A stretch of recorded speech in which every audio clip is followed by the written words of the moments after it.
ព្រះគម្ពីររបស់ក្សត្រទី1ចំពុកទី13ដាវីតទ្រង់បានពិគ្រោះជាមួយនឹងពួកមេទ័ពធំតូចគឺជាអ្នកនាំមុខទាំងអស់ហើយទ្រង់មានបន្ទូលនឹងពួកជំនុំអ៊ីស្រាអែលទាំងអស់ថាបើការនេះពេញចិត្តដល់អ្នករាល់គ្នា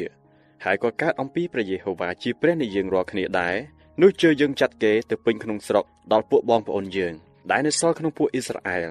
ហើយដល់ពួកសង្ឃនិងពួកលេវីដែលនៅអស់ទាំងទីក្រុងនិងភូមិគេទាំងប៉ុន្មានដើម្បីឲ្យគេមូលគ្នា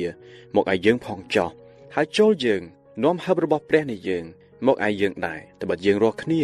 មិនបាននឹកដល់ហឹបនោះក្នុងគ្រាសូលឡើយពួកជំនុំទាំងអស់គ្នាក៏យល់ព្រមនឹងធ្វើដូច្នោះត្បិតការនោះជាទីពេញចិត្តដល់ពួកជនទាំងឡាយដូច្នេះដាវីតក៏ប្រមូលពួកអ៊ីស្រាអែលទាំងអស់មកចាប់តាំងពីស្ទឹងស៊ីហោរបស់ស្រុកអេស៊ីបរហូតដល់ទ្វារចូលស្រុកហាម៉ាតដើម្បីនឹងយកហឹបនៃព្រះពីក្រុងគេយ៉ាត់យ៉ារីមមកដាវីតនិងពួកអ៊ីស្រាអែលទាំងអស់ក៏ឡើងទៅឯក្រុងបាឡាគឺជាគីយ៉ាត់យ៉ារីមរបស់ពួកយូដា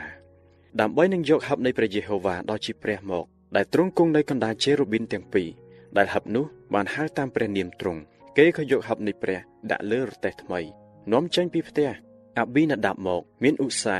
និងអាហ៊ីយូជាអ្នកបឯដាវីតនិងពួកអ៊ីស្រាអែលទាំងអស់គ្នាគេក៏ប្រគំភ្លេងនៅចំពោះព្រះអស់ពីកម្លាំងព្រមទាំងច្រៀងចម្រៀងផងដោយស៊ុងពិនក្រាបឈឹងនិងត្រែតែកាលគេទៅដល់លានស្រូវរបស់គីដូននោះឧសាលោកដៃទៅចាប់ទប់ហឹបពីព្រោះគោកញ្ជ្រោលឡើងដូច្នេះព្រះយេហូវ៉ាទ្រង់មានសេចក្តីក្រោធនឹងឧសាក៏ប្រហារគាត់បង់ដោយព្រោះគាត់បានលូកដៃទៅពាល់ហឹបគាត់ក៏ស្លាប់នៅទីនោះចំពោះព្រះទៅឯដាវីតទ្រង់មានព្រះទ័យទោមនស្សដោយព្រោះព្រះយេហូវ៉ាទ្រង់បានប្រហារជីវិតឧសារួចទ្រង់ហៅកន្លែងនោះឈ្មោះថាពេរេសឧសាដល់រាបដល់សពថ្ងៃនេះ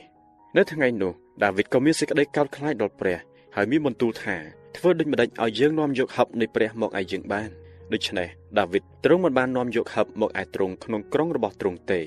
គឺបានយកទៅដាក់នៅក្នុងផ្ទះអូប៊ីតអេដុំជាអ្នកក្រុងកាតវិញឯហឹបនៃព្រះក៏នៅជាមួយនឹងគ្រួអូប៊ីតអេដុំក្នុងផ្ទះគាត់អស់3ខែព្រះយេហូវ៉ាទ្រង់ក៏ប្រទានពរដល់គ្រួរបស់អូប៊ីតអេដុំព្រមទាំងបណ្ដារបស់ទ្រព្យគាត់ទាំងអស់ផង